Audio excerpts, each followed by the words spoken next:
Τώρα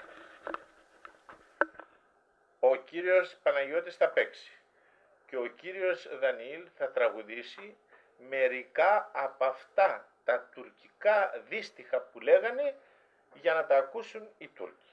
Ήτανε πολλά τα δύστιχα, εμείς θα πούμε 2 ή 3. Ωραία.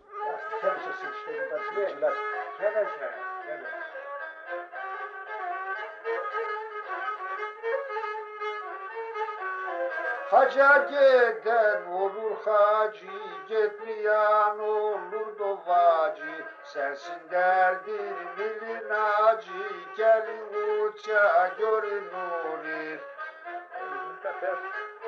Εκείνος ο οποίος πάει στο χατζηλίγι γίνεται λέει χατζής. Εκείνος ο οποίος δεν πάει εύχεται και γίνεται το χατζής. Μάλιστα.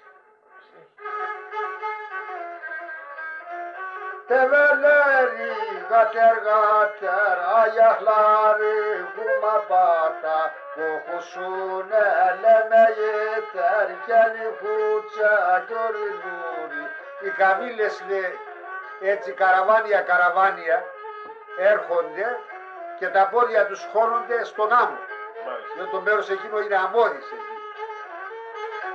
Και η μερουδία του Αΐου Τάφλε προλαβαίνει σ' όλον την Ήπεθρο. Έρχεται η μυρωδία του Αγίου Τάφλου. Kuçu şerif altına alma, beni taştan taşa çalma.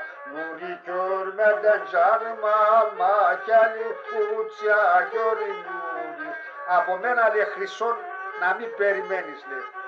Ούτε να με βασανίσεις, να με χτυπάς από πέτρα σε πέτρα. Το Άγιο Πνεύμα, αν δεν βλέπω, λέει, η ψυχή μου να μην τελειώσει, να μην βλέπω.